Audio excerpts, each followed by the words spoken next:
I'm Bill Mayer. I'm the past chairman of the Aspen Institute, and I want to welcome all of you here tonight and thank you for your support to the Institute and everything we try to do, not only here but in other cities around the country. We're trying to create a bigger footprint, if you want to call it that, in New York City, and this is part of that effort, and it's a series that is really financed by Lori Tisch, her brothers, her sisters, and her foundation, and in conjunction with Hunter College and Jennifer Rabb, their president, who is not here this evening. And you're in a beautiful home, and this has been restored and was the home of Franklin and Eleanor Roosevelt and where they lived when they were in New York. So if you haven't had a chance to look around, you should come back and do so. It's really quite an interesting home. It's actually two homes that have been connected after they lived here and were restored. This is a lecture series that's conversation with great leaders, and it's in memory of Preston Robert Tisch, who most of you know, and was a businessman and a philanthropist, and really stood for a lot of what we're trying to do in this lecture series, which talk about leadership in different fields. We've had different leaders from all business, from the arts, and now, of course, from sports. And just to give you how difficult it is to do what Coach Coughlin has done, is that the first Super Bowl started in 1967. So there have been 48 of them. And every year it starts that every coach has a chance to win a Super Bowl. So if you do the quick math, you've got over 1,400 chances to win a Super Bowl since they've started. And only 13 people have won two, and that's the person second to my left. So when you say you won a Super Bowl, not so easy. And to win two, pretty darn tough. And so I now want to ask Lori's daughter to come up, and Carolyn, and if you could, please, okay? Leave your husband for a minute, okay? All right, all right. Thank you. Hello. So I am, it says in the opening remarks it's Lori, it's Carolyn instead. I'm representing my family in introducing Tom and Bruce to you tonight. And as Bill mentioned, this is part of a series that we started in honor of my grandfather a couple years ago in 2009, where we honor great leaders across a couple different sectors that my grandfather was really interested in, like business and philanthropy and sports, obviously. We've had people like then Mayor, now Senator Cory Booker, former New York City Mayor Michael Bloomberg, and we're really excited tonight to have Tom Coughlin here. I think Bill mentioned some of the statistics about how impressive it is to win 2 Super Bowls. I think you guys probably, everyone that's crowding into this room tonight knows how impressive of a coach he is. He's entering his 14th season with the Giants. He began his coaching career at Syracuse, which is his alma mater. And then prior to joining the Giants, coached the Jacksonville Jaguars for 8 seasons, during which time they won the most games of any expansion team in NFL history. And he brought them to the AFC Championship game in just their 2nd season. So he's clearly been incredibly accomplished on the field. I think why I'm most excited tonight to be here with him is because in many ways he reminds me of the kind of leader that my grandfather was. He has a tireless work ethic. He is incredibly loyal to both the people he works with and for. He's resilient, and he inspires the people that he works with to perform better and work harder than I think the players would say under anyone else. I think the thing that stands out to me is that he always does the right thing even when people aren't watching. So a couple years ago, my now husband, then boyfriend at the time, and I went to the J Fund dinner that an organization that Coach Coughlin started, and we sat at his table, and Will wrote him a thank you note, and he never thought anything of it. And Coach Coughlin wrote a handwritten thank you note back. About 5 days later, it arrived in the mail. It was the middle of the season. The last thing he had time to be doing was writing handwritten notes to everyone that attended the dinner. But it really meant a lot to us and showed that he doesn't just do all of this for the fame. He really, he does the right thing because he believes in it. So That is Coach Coughlin. I'm going to turn it over now to Bruce Beck, our moderator tonight, an incredibly accomplished sportscaster in his own right. He just came from the 6 o'clock New York News, is going back to the 11 o'clock New York News, so we stole a little hour in between. He is the 6-time New York Sportscaster of the Year, and we love him because he also does Giants preseason football. So here you go, Bruce. Thank you. Thank you. Bruce. I want to start out before we get into the why we're here tonight to visit on some issues in terms of leadership. I just want to tell a couple quick stories about Mr. Tisch, about Lori's dad, Carolyn's granddad. This is a little-known story because I was an assistant coach here with the New York Giants from '88 to '90, was a part of the '90 Super Bowl championship team, and then left to be the head coach at Boston College. When I had an opportunity to come back and interview with the New York Giants for the head coaching job, the first person that interviewed me was Bob Tisch. And what Mr. Tisch did, he was coming back from the Bahamas, he and Joan, and he landed, my residence was in Jacksonville, Florida, and Mr. Tisch stopped, and I met him at the airport, and we spent a good solid hour together. And that way, it went from someone who Mr. Tisch really didn't know. The Maris had an idea about who I was, but Mr. Tisch caught up in his own way very, very rapidly. And when I was fortunate enough to be hired by the Mara and the Tisch family, the one thing that impressed me more than anything else was the way in which Mr. Tisch operated.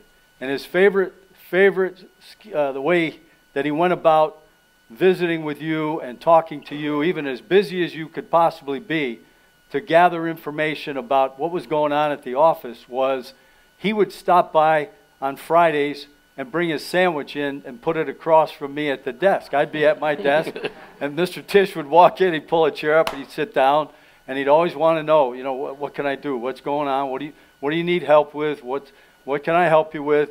And I'll never forget one time I asked him, I said, Mr. Tisch, I have one of my assistant coaches whose wife is a nurse. Is there any way you could help me find a job for this young gal who needs a job as a nurse? Mr. Tisch looked at me and he said, "Can you give me a harder one than that? Can I get her a job in the medical field? Yeah, I think I could help." But that's how Bob Tisch operated, and he was great, and he was always there. He was always supportive. He was always positive, and you could feel it. When you have ownership like that, you can feel it, you can sense it.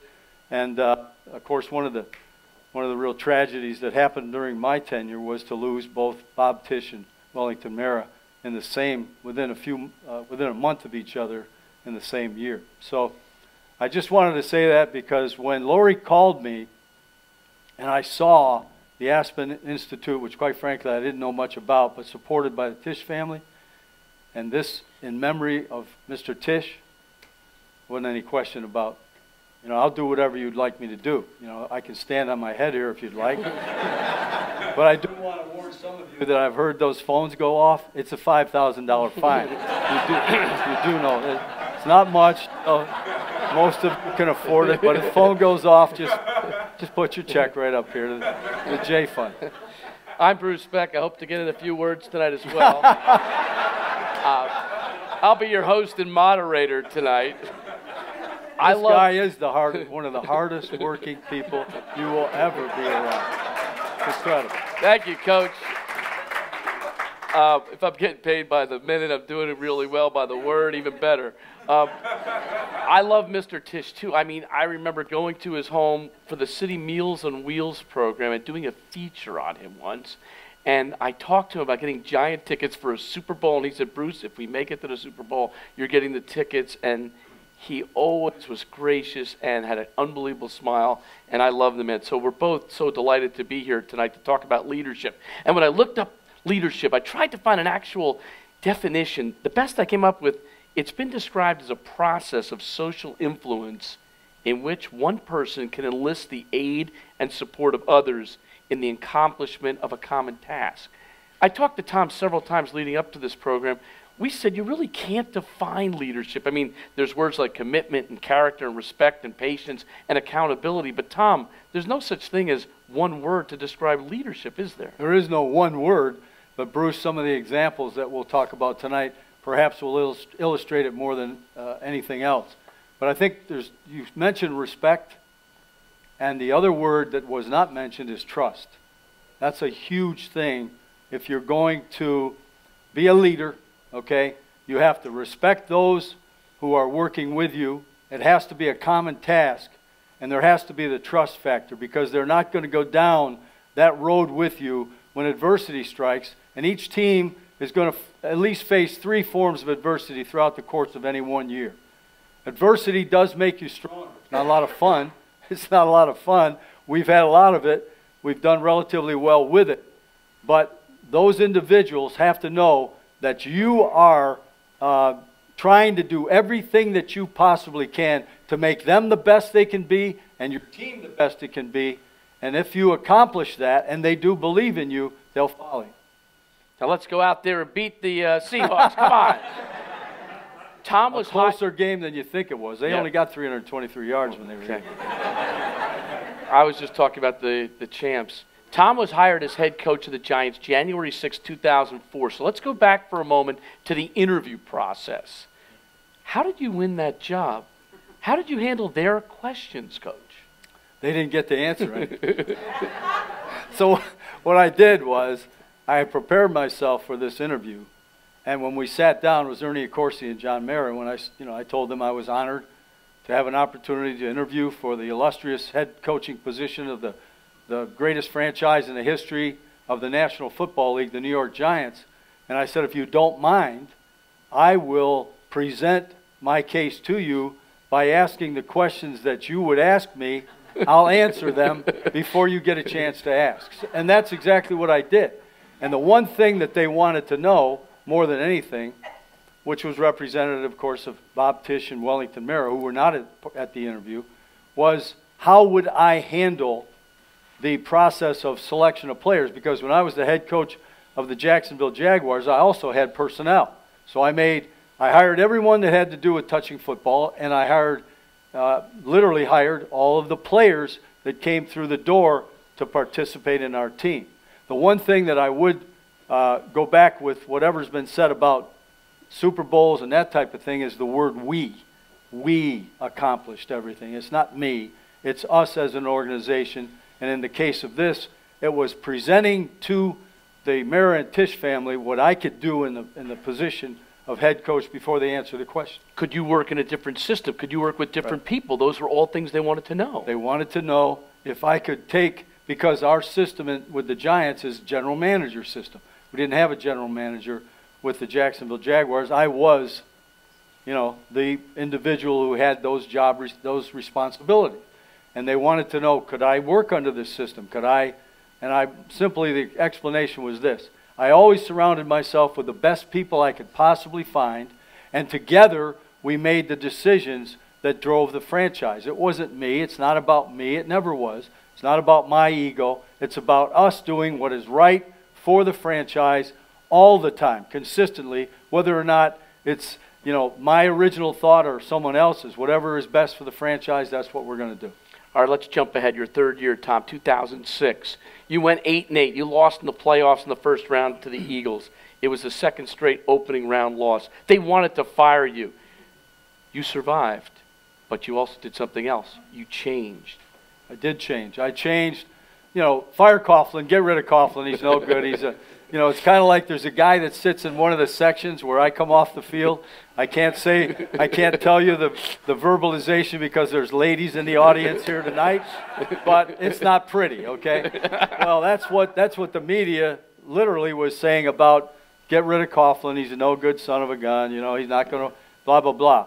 And I had, quite frankly, what I had done is made a lot of enemies in the media just because of the attitude that I took. And it was not the way to do business. I was arrogant.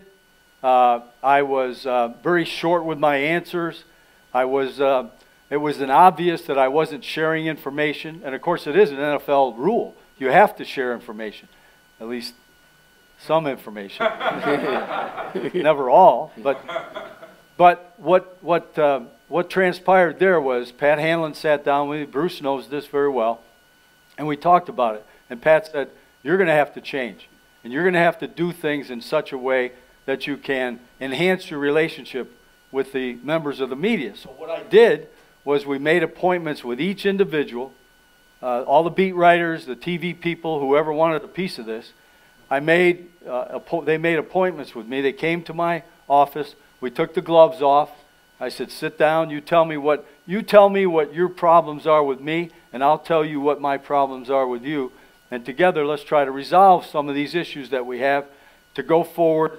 You've got a job. I've got a job." Well, what really came out of this, Bruce, was the idea that I am a blue-collar worker. You know, I have dirt under my fingernails. I go to work every day. I try to do it to the best of my ability. I have good energy, so on and so forth. But what I failed to recognize that these people who were in the positions of the writers and the television people, they had a job to do as well. And if I was a blue-collar guy, how in the world could I be demeaning to those that were trying to do their job as I was trying to do my job to the best of my ability? So I took a couple of humble pills, and I understood that these people are trying to do a job. They're trying to make sure that they feed their families, just like I'm trying to make sure that I feed mine. So there is a little bit of difference here, but if they're willing to apply themselves and work hard at their job, then I am going to be in a position here where I can help them. Now, as I said, you don't tell them everything, but you can be more forthright than I had been, and that's the decision that I made. And I also made a decision with our team. I decided that I would change things the way I interacted with my team.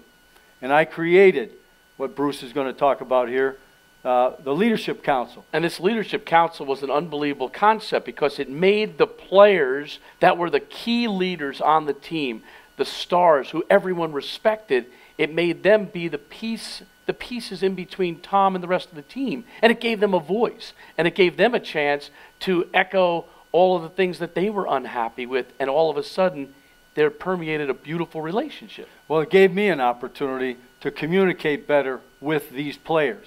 Because what I had found in my first couple of years with the Giants is I would stand in front of the room, and I would think I had a pretty concise, logical lecture prepared for my team. And then when I left the meeting room, I would hear 4 or 5 different interpretations of what I said. And I began to think, how in the world could this possibly happen, that people sitting right where you are misunderstand what I'm saying? So what I did with the Leadership Council, I used those guys because I gave them information. I told them why we were doing things. I told them how we were going to go about it. I told them when we would do certain things. I told them in advance about their holidays and things of that nature, which were, soothing and settling to the families. The families always want to know, what are we going to do on Christmas? Well, we're in the entertainment business. We play and practice. But we work around it a little bit. Thanksgiving, Christmas, those holidays, players want to know. So I utilized that as a means of communication. So that now these players that were in the Leadership Council, they went forth to the other team members and explained things to them in a way that they could understand them. And quite frankly, I did have people on the Leadership Council that even though I may not have done that for the reasons that you would think, they were there so that I could keep my eye on them, yeah, and I could communicate directly with them. It's funny because we were getting feedback from players early on in Tom's tenure because he has a rule that you have to be 10 minutes early. That's why I ran out of the building as quickly as I could after the 6 o'clock news. Because if you're 5 minutes early for Coughlin, you're 5 minutes late. And the players were all upset that Tom established this philosophy in terms of punctuality, which has never changed, right? Never. Never changed. All right, let's flash ahead to 2007. Everyone remembers that it was a magical moment. The Giants won the Super Bowl. They beat New England, a team that was undefeated, had the best offense in the history of the NFL. But the roots of that victory, the real roots, were planted deeply in Week 17 of the NFL season when Tom Coughlin's Giants had to play the undefeated Patriots in a game that most people felt he should just rest his players. And what did Tom Coughlin do? He played his first-string guys. They lost the game 38-35, but it might have been the most important game in that Super Bowl run. Coach, have you received feedback on that game from legends in the industry? I did, and I'll certainly tell you about one. But let me tell you about the end of the season, because we had to win one game to get in the playoffs, okay? We played Washington at home. Some of you will remember in 07. They played us with a backup quarterback and beat us. You know, you talk about being down. We had to win one game.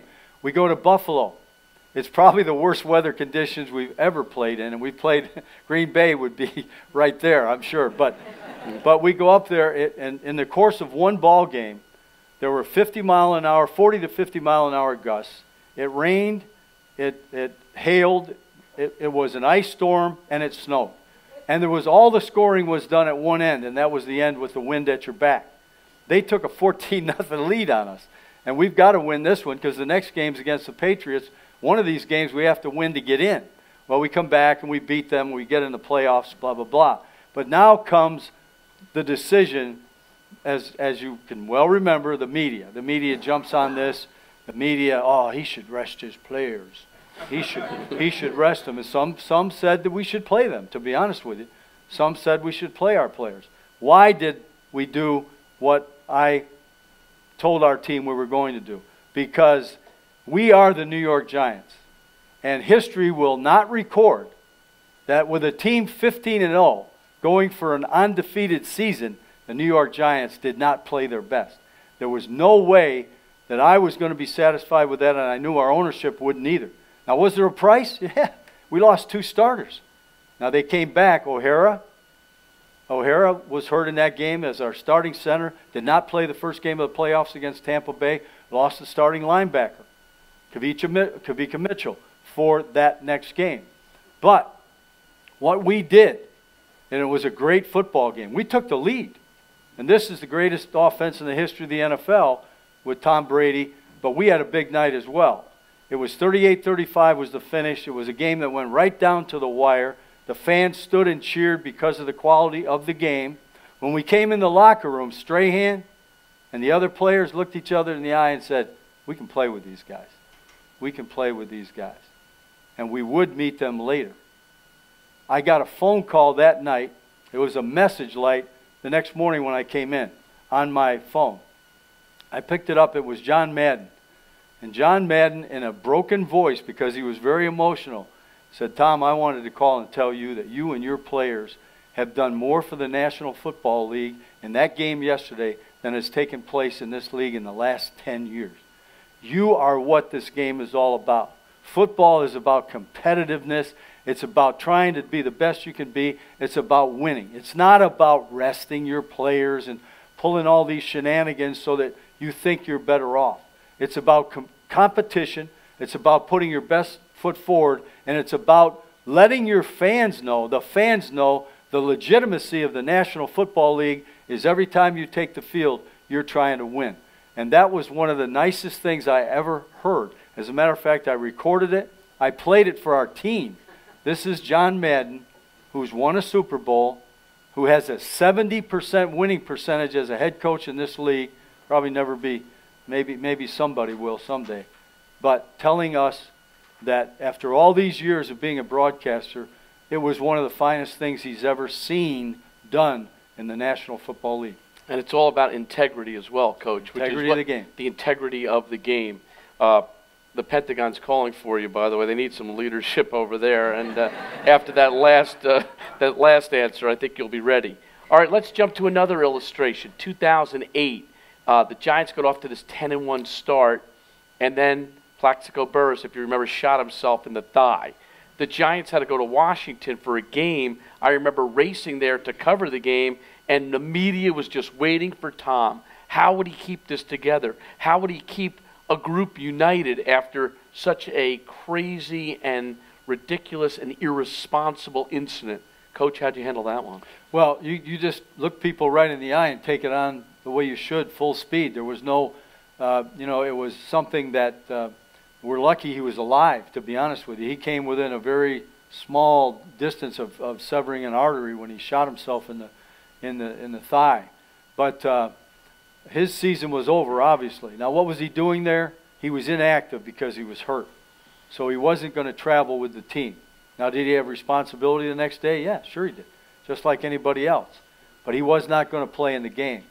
But he did something he should not have done, and he put himself in jeopardy. And to be honest with you, we were better in 08 than we were in 07, and we would have repeated.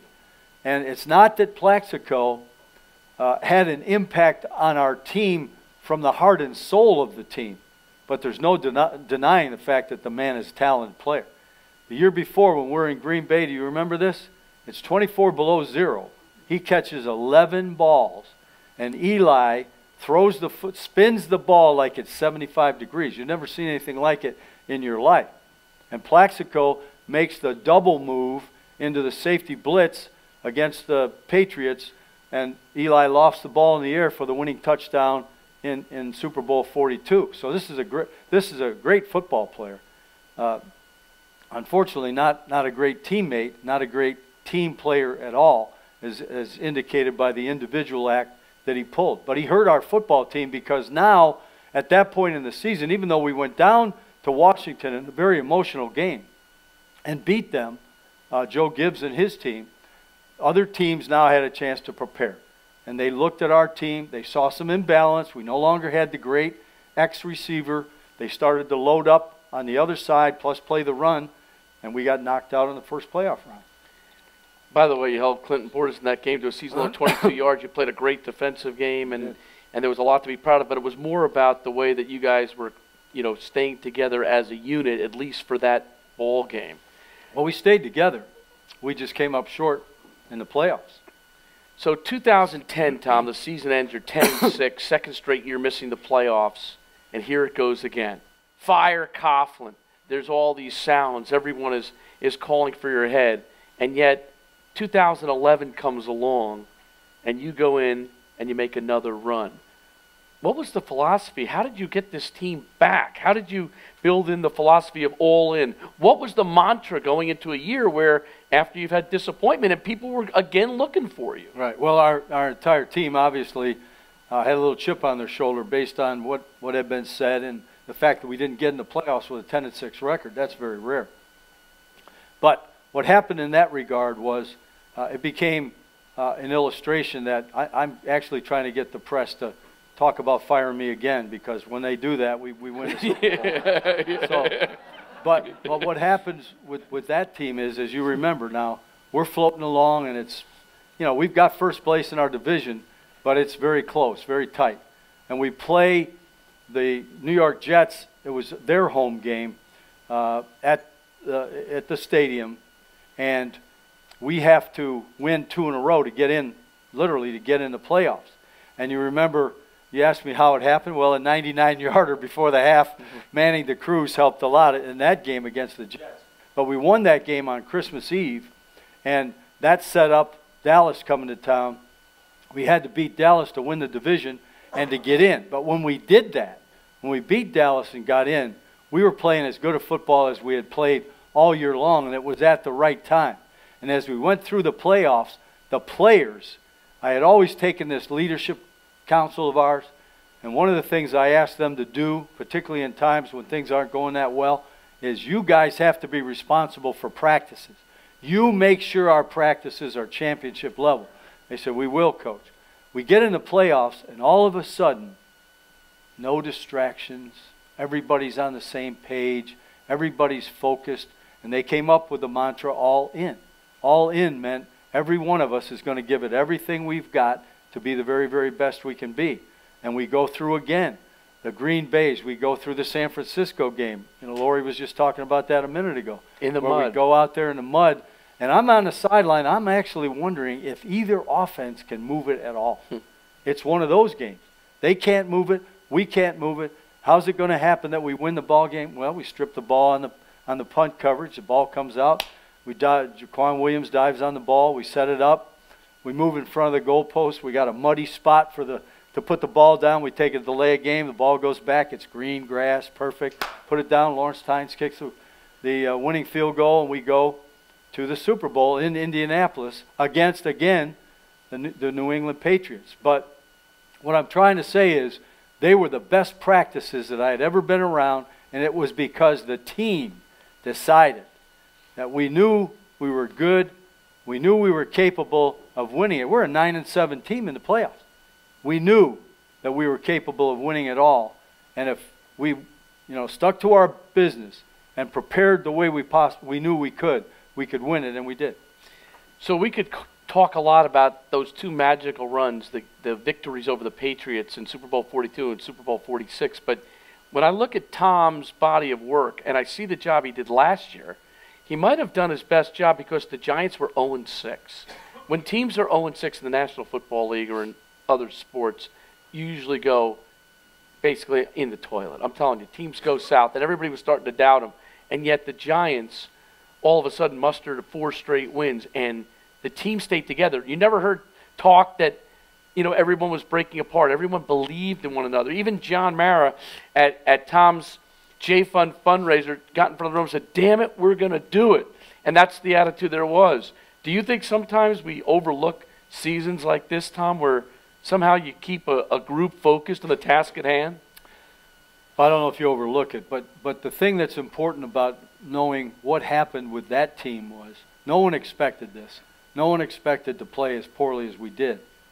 But the thing that I did as a leader, again, as a leader you have to wrap your arms around not only your team but your business. And you have to be able to sense what is timely, what is efficient, what is the right thing to do at the right time. And you have to be there again in all circumstances for your players. We're in New York. There's enough people telling our team that we're no good, we're not worth a damn, all the things that are said about a team that loses. They didn't need to hear it from me. What I did was encourage. I never hid from the facts. I never stopped from telling them exactly why we were losing, basically turnovers. I never kept anything from them with regard to that, but it's how I said it, how I asked for improvement, how I urged them to continue to play, how I stressed adversity and toughness, mental and physical toughness. And it's easy when you're riding high. It's not easy when the whole world is against you. Keep fighting, keep scratching, and in the meantime, we're losing. We had a lot of people injured, a lot of people, were done for the season. We had guys that had to come out of nowhere to play and perform. But we did stay together as a team. We did back each other. And what happened was we won 7 of our last 10 to go 7-9. Nobody's happy about being 7-9. Nobody's happy about losing. But what we did do was we understood each other. We stayed together. We supported each other. We were there for each other in the good and the bad. And what happened and what came out of it was our defense kept getting better. Our offense was able to control some of the mistakes that we had made earlier. Some of the guys who had pressed into action, okay? I remember Dallas Reynolds. We go up to Detroit to play the Detroit Lions they have a chance to be in the playoffs. They have a defensive tackle named Sue, who wears number 90. We start the game off with a young guy, Mosley, that this is going to be a great test for him. He's a right guard. He's going to have a great test. He gets hurt like in 3 plays. I turned to this young man who we just got off the street, to be honest with you. And I called him over. I said, son, you can do this. Go into the game and block that number 90 over there. Come on. A great physical football player, okay? He did all right. We beat a team that basically had no business beating them. They're playing for the playoffs. We beat them up there, and this young man blocked this guy enough at least for us to win a football game. So that's just an example of what I'm talking about. And we won our last 2.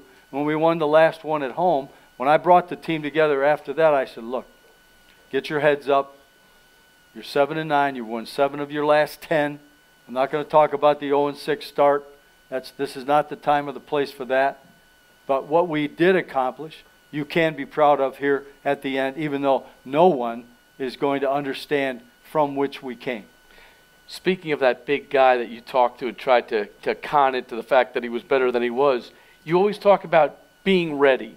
And Chase Blackburn's a perfect example of that. Ready. I mean, this guy was was a school teacher. He had played for the Giants during their championship run, and now he was basically retired, waiting for somebody to call him. He was teaching school, and the Giants give him a call. And what happened? The substitute teacher. He's sitting on the couch at home with his wife. It's about mid-season. He's worked out for a couple of teams. So we bring him back. He's an incredible kid. I mean, he's a super guy. He loves to play. He gives it everything he's got on every snap. He's a great team guy. He's special teamer. He does it all. And he's the guy that makes the interception down the middle of the field against Gronkowski in Super Bowl 46 and runs it back when they're on the brink of pushing one into the end zone and make it so that we can't come back. But that's what someone like Chase Blackburn, you know, and when guys like that come along and it's time for them to retire, you got to hire a guy like this. This guy is going to be a success no matter what he does because of his attitude. You know, he wasn't drafted. You know, there was no great, no one behind him pushing him, calling him a great linebacker. He made himself into a player. He loved the game. He gave it his best always. He practiced hard. He prepared hard, and it paid off. What about what you did with Justin Tuck? You had Tuck in a situation where he was almost doubting himself, how good he could be, and he was a guy who had performed at such a high level, especially in Super Bowls. Tuck's had a couple sacks in each of the 2 Super Bowl victories for the Giants.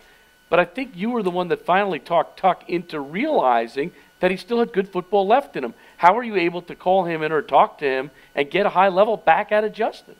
Well, 2012 was not a very good year for Justin. He did not play well. His attitude was not good. He was banged up. He was hurt. He was in a leadership role, but he didn't want to really take that role. He was someone whose mannerisms did not give you the illusion of someone who was strong, someone who wanted to take the lead and be the guy that turned it around.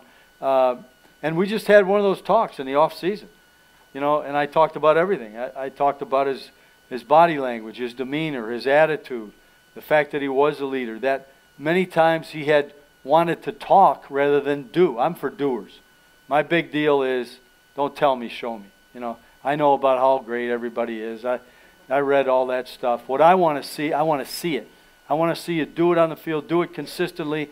And I want to see you rally your teammates around you because of what you do, not because of what you say. And so we had one of those heart-to-hearts. And it's, you know, he took a greater and a more mature attitude about himself last year. And, I'm very sad to lose him. And I understand the business. It happens. But he's a guy that really did change. And the 2013 version of Justin Tuck, you'd want him with you all the time. 12, not so fast. You know, we talked about Bob Tisch and, you know, the fact that he has always been such a generous man his whole life. And he was, you know, I think so philosophical, and he was so warm in terms of everything he did. He gave back to the community. And Tom has taken that same approach with his J Fund Foundation, which is near and dear to his heart. Tom, why don't you explain how it all came about? Well, when I was the head coach at Boston College, I was the head coach there in 91, 92, and 93. My first year, 91, a young man by the name of Jay McGillis, who was our starting strong safety, we came back from our 10th game of the year. We had to play Miami the following weekend. Trainer came to me and said, I don't think Jay's going to be able to play. I said, what do you mean he's not? What's wrong? He said, well, his glands are swollen. I said, well, let's get the glands on swollen. Let's get the guy back, you know, get him ready to play. And they went and did all the tests, and, of course, it wasn't swollen glands, and it wasn't mono. It was leukemia. It was a ravishing form of leukemia. And Jay McGillis was gone July the 3rd, 1992, a very few months after that. And it made an unbelievable hole in me and my family. Because of what we observed. We became very close to the family. And a family, when a child has leukemia or some form of cancer, I don't care, Jay was 18 or 19 years old, the family runs to the bedside of the child because the child must feel that the family, the parents feel confident that this disease will be conquered.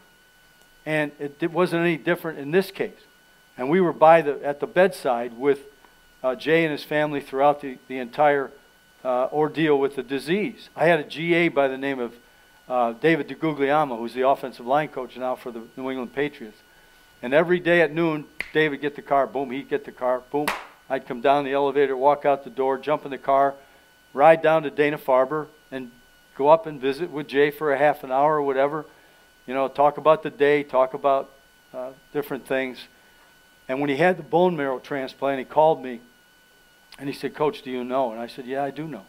But Jay, it didn't work." I said, "Jay, keep fighting. Keep fighting." And he said, "I will, Coach." And he fought right to the end. He was 80 pounds at the end when he lost his life. When I took the job in Jacksonville, when I left, I knew that I wanted to give back in the spirit of Jay McGillis, and I was going to do that. How I was going to do it, I didn't know. But my wife and I both knew that we wanted to keep the spirit of Jay McGillis alive. So we went to Jacksonville, and it's the land of golf, and we decided, okay, we'll start a golf tournament. And I think our first year we made $36,000. We had a closet where we kept all our prizes and all that stuff, you know. But it started that way. And this will be our 19th. Coming up at the end of May will be the 19th Tom Coughlin J Fund Foundation Celebrity Golf Classic. Friday night in Jacksonville will be we have a wine tasting that we do where we have everything donated, the wine, the food, everything. And it's probably the social event of the year, one of the top two in all of Jacksonville. There'll be 1,000 people at a wine tasting for like $120 a piece, and we'll raise $250,000 that way.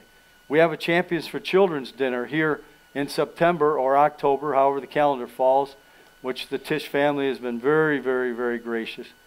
And last year we grossed 1.2 on one night. Now your net in New York is not quite what you're, but we made a lot of money, and what we've done is we have supported families who have children with cancer or leukemia in the greater Jacksonville area and in the greater New York area for 10 years that I've been here in New York, and for the 19 years that I was the head coach and beyond in Jacksonville. And what we do is we support families financially, psychologically. One of our greatest innovations is we have a financial coach. We have a person who deals with the families, who takes the families and looks at their budget and tries to figure out a way, because all families, believe me, they panic, because how do I pay for all this? Because you think insurance covers, it doesn't, okay? And we have spent over $5 million on over 1,000 families in the course of time that we have been supporting the J Fund Foundation. Bruce Beck is a tremendous asset to the J Fund. Bruce is our master of ceremonies here in New York, does a fabulous job, not only of keeping the program going, but the energy, the enthusiasm, the live auction. Bruce does the auction. And the auction alone raises $150,000. So that is our passionate side. Judy, my wife Judy, and I, and our family, they're all involved. All my family is involved in this. And we've kept very close contact with the McGillis family. As a matter of fact, Pat McGillis and her daughter Kathy. Kathy's the greatest example of sibling selfishness I've ever seen. She actually moved into Jay's room. She was an intern at a law office in Washington, D.C., left that, came home, had already graduated from college, moved into the hospital room just so that Jay would have someone there with him all the time as the disease progressed. They will come to the wine tasting this Friday night, and they are always at the golf tournament. So that's what we do with the J Fund. Yeah, that deserves a round of applause.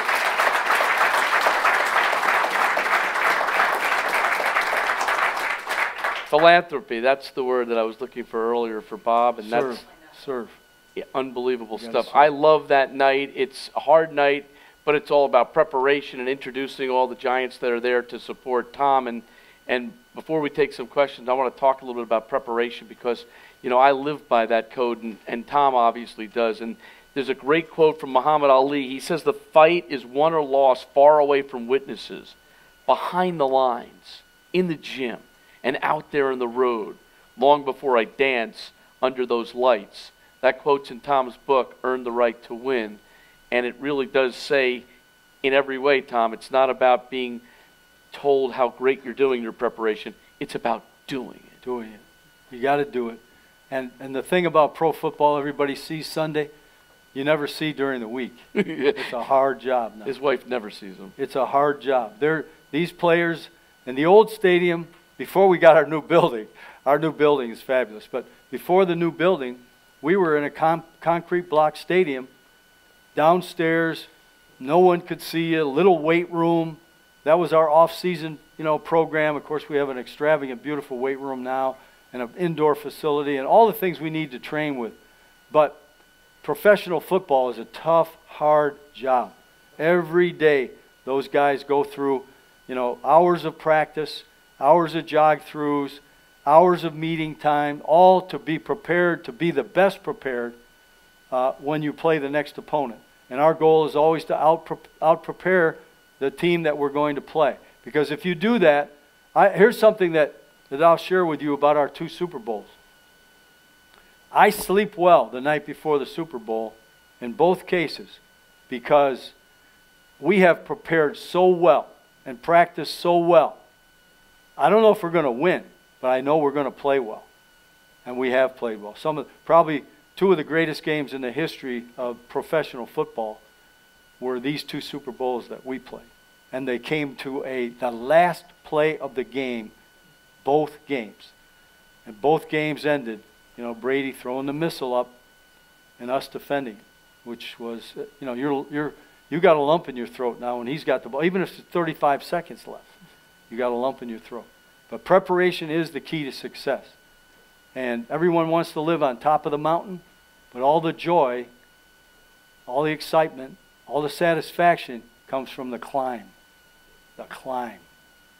Tom hasn't always had great nights, though. I mean, let's be honest. I found out one day, I don't know if it was last year or the year before, that you stayed in the room with the lights out and didn't do anything.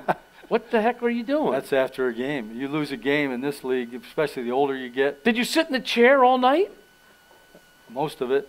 In the dark? In the dark, no by one myself. Around. Nobody wanted to be near me that night. Believe me. My wife she just goes somewhere else. Okay, good. There you go. This is part of it. It's all part of it. It's the emotional part of it, but it's part of it. All right. We'd like to take a few questions from the audience. What we do is we have wireless mics. We're going to come around. Please just introduce yourself. Say, hey, I'm Larry from Queens, or whatever you want to say. If you want to be a broadcaster someday, I always say this is a way to hone your skills. Hey, I'm Bruce from the New York Times. And believe it or not, you can establish some strong confidence in this, and there could be somebody in the room who could discover you. There's a young guy out there right now that asked me about how do you get in this coaching or this personnel business. Very good. All right, so where are we going to start? Over here, up front? Thank you. My name's Javier from Queens. It's an honor, Tom. How are you? Good, nice, good. Nice. So I'm curious of your how you find balance. How do you what do you consider balance, and how do you keep it, especially during the rigorous season? During the season, it's tough. It's very tough. As a head coach in this league or a coach in this league, the only night you're home is actually Friday night, because that's the night you go and have dinner with your wife and your family. The rest of the nights you're at the stadium. Balance is a tough thing. What I do is during the course of the week, Tuesday's game plan day, I just sleep in the office. There's no sense in going home and coming back, that kind of thing. But the balance part is tough. When I do have a minute, I like to be with, I have 11 grandkids. Okay, I have 6 of them in New Jersey, 5 of them in Florida.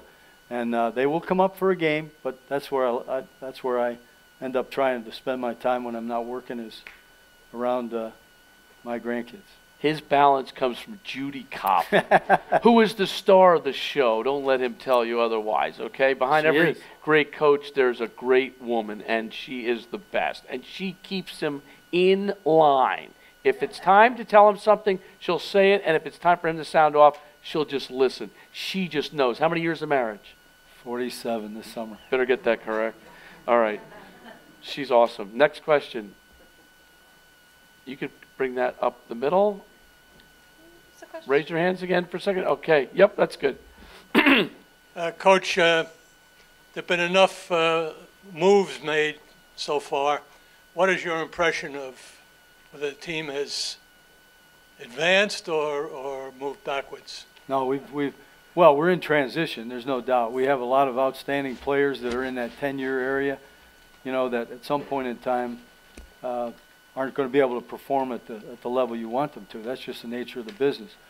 But we have done, I think, up to this point, an outstanding job. This young corner that we just signed is a shutdown corner. He will do that kind of job, Cromartie. So I think we've done a good job at this point in time. You know, John Beeson back. You know, that was a huge get for us too.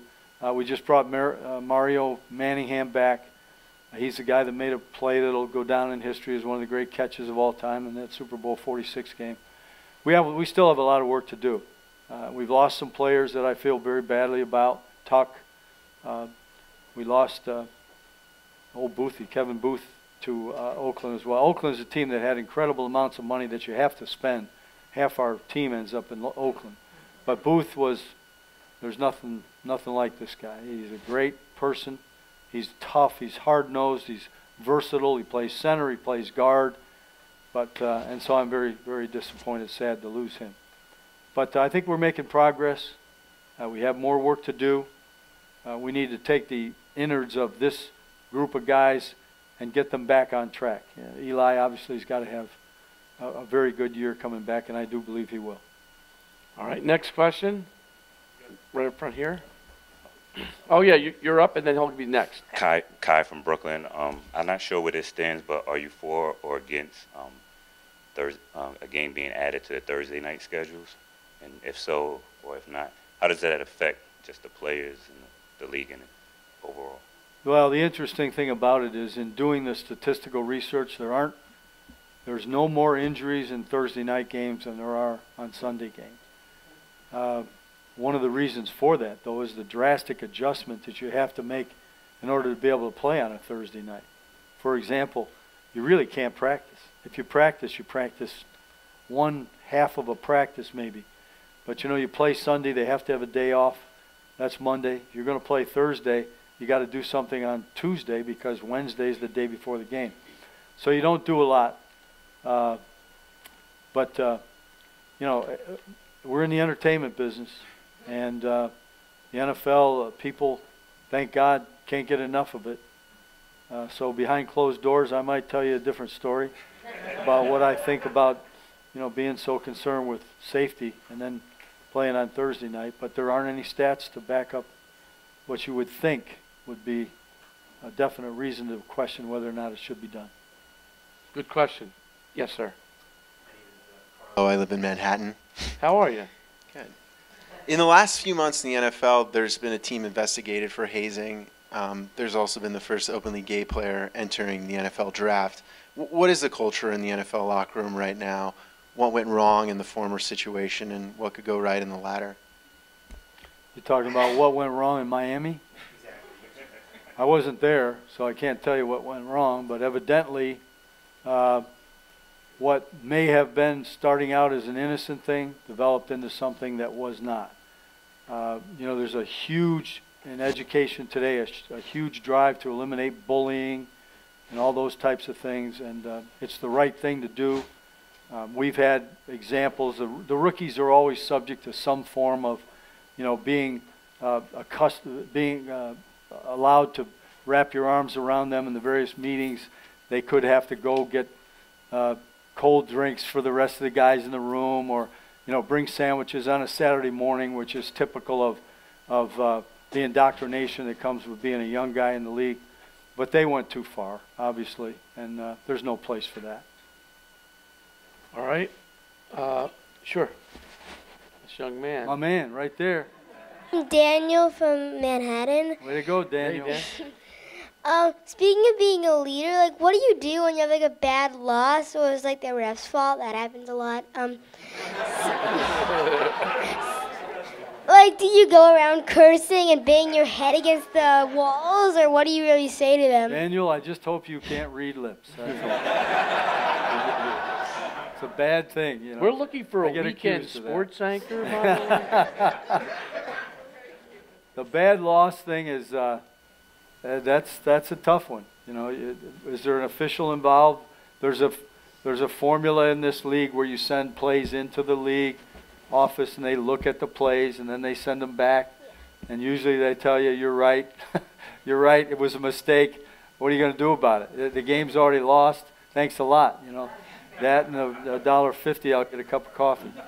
But you know, losses are hard no matter what they are. You know, whether they're 7-6 or 35-7, there's still losses. It's interesting, Tom. Sometimes after a bad loss, I find that you can find encouraging words and you take it in a way where you almost build your team back up instead of knocking them back down, because you're going to play 7 days later anyway. And I've noticed that in recent years, that it's not like you're taking it better, but you almost figure out a way to get to your team and let them know you still believe in them. There's strategy involved in that, and you constantly try to keep them off balance too. They may expect you.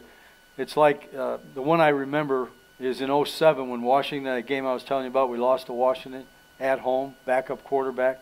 We're getting in the playoffs if we beat them, we don't beat them. Antonio Pierce tells the story of Monday morning, you know, and they're all sitting there going, oh boy, here he comes.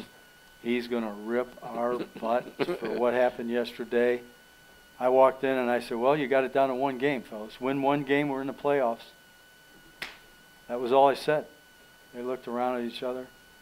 Okay, let's get moving. Let's get started on the next game, because there ain't a heck of a lot we can do about the one that happened yesterday, except we can learn from it like we always try to do. But your energy's got to be going forward in our business. So you're part coach, you're part shrink in this whole thing. You're in the back. Hi, I'm Henry from Manhattan. What do you do in a situation where a player's self-interests are in conflict with what's best for the team? Say he's in a contract year. How do you motivate him and reunite him with the rest of the team and the team's goals? Well, you're constantly on top of the team concept. What we're all about is team, team, team, team, team. And I'm always feeding them that. I'm always looking for parables. I'm looking for stories like the San Francisco High School girls cross-country team that I'm sure you heard about. I'm always looking for examples which illustrate the lessons about making sacrifices for your team. Okay? So if an individual is acting like an individual and not a member of a team, then you've got to put an end to it. You've got to bring them in. You've got to talk to them. You've got to put it in no uncertain terms so that they understand where you're coming from. And again, if they believe you're just trying to do the best you can for them, you've got a much better chance of making that correction. But what you have to be is vigilant. You know, as any CEO for any job, you've got to be vigilant, because you've got to see the areas where your attention has got to go if it's needed. And you can't let things slip. If something slips, somebody's allowed to behave in a certain way which is not conforming in the best interest of the team, you got to do something about it. Phil Jackson took over today as president of the Knicks, and he talked about teams so much today. There is no I in team, which is a Lombardiism. I went back and checked, by the way, that there were, since Tom has taken over as Giants head coach, there have been 5 general managers and 8 coaches of the New York Knicks. So they obviously have a lot of work to do. But it was all about team, and that reminded me a lot of coach. And philosophies are similar with different coaches. Like John Wooden, is he somebody that you will ever, use as reference and quote him? And do you believe in his? Constantly. One of the great experiences of my life was being able to go and see John Wooden and to sit in his home and talk to him and listen to the stories firsthand. I've read all his books. The first book, the little blue book, is a Bible. I mean, I recommend it to all of you. I should have brought it with you and shown it to you, because it's about basketball, but it's more about life. It's all about life and about the things that he believes in, about what he learned at home from his parents, what he's learned along the way, how he coached his teams, how certain individuals, Al Cinder, for example, taught what he taught him, instead of the other way around, how that individual and the things that many times were said to him in disgust, that John Wooden had to intervene and to make him understand that, you know, part of society. Today, you know, the freak comments because he was 7'1" or whatever he was, those type of things. But John Wooden is a tremendous philosopher, is what he is. A great, great coach. There's two of the greatest winners of all time, Bill Russell and John Wooden, in my opinion. And when you study him and you read about John Wooden and what he believes about team, what he believes about leadership, he had a rule that, this is back now, remember, he won 10 NCAA championships. And he won, what, 7 in a row? 10 and 12 years. 10 and 12 years, but he won, what, 7 in a row? Took a year off. 7 or 8 in a row, yeah. And so he had a set of rules, and this was in the time of, how would you call it, the hippie movement? Yeah. It was... he had no facial hair rule. Bill Walton comes in with a beard the first day of practice. And he comes out on the court. He's out there a few minutes early, and he calls Bill Walton over. And he says, Bill, how you doing? Good? Yeah, good. He said, well, I see you're spouting a beard.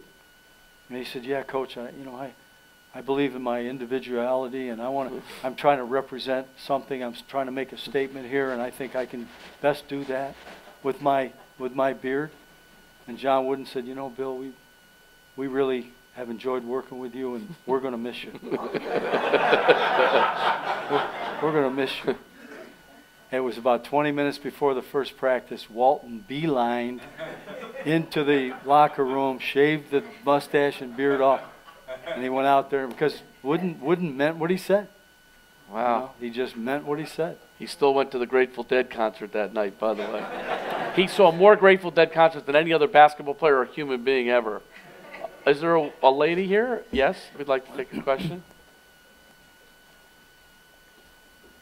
Thanks. Andrea from Brooklyn. First time, long time. Do you say that? That's good. Coach, it's very inspiring the way you talk about competition. And under the Roosevelt montage backdrop, I'm also thinking about the way that the NFL also supports parity with revenue sharing and the way the draft is structured, and thinking about that and the kind of spirit of collaboration. Do you think that there are other sports and even other industries that have something to learn from the way the NFL functions? Oh, I don't think there's any doubt about that. Because the way the NFL operates, that the last goes first. So if you win the Super Bowl, you pick 32nd in the draft. And the teams that are the poorest teams pick at the top, okay? So that there is a constant opportunity to replenish. Now you got to do your homework, you got to make the right choices, so on and so forth, but the opportunity is there. Everyone is in a situation where they operate under the same cap, have the same amount of money to spend. How you choose to spend it is your business, but there is an amount you have to spend, a percentage that you have to spend of that cap. So again, if you do your homework, you have an opportunity to improve. And I say this not disrespectfully, but if you look at, for example, what San Francisco has done, you know, you remember for many, many years, they were not a very good football team after Bill Walsh, and they kept drafting at the highest level, So to see them play and perform at a high level is not a surprise. Quite frankly, the guy that's done it over and over and over, despite drafting at near the bottom, is Belichick, who's done a sensational job of consistency with a 6th-round draft choice quarterback that they had to be talked into taking in Tom Brady. All right, let's take one more question. Yes. Sir? Your mic's coming. Oh, there we go. Thanks. Patience, it's one of the important virtues. It's in Coach's book. It's everywhere. Yeah. I'm Doug from Connecticut, and as a Giants fan, I'm not really interested in leadership. I'm interested in results. Your quarterback. It might have something to do with that. Your quarterback had an historically bad season last year. I think he led made a record for most interceptions, and you got a new offensive coordinator this year. What do you think you can do to get Eli Manning back to where he used to be? We're doing it. We did it.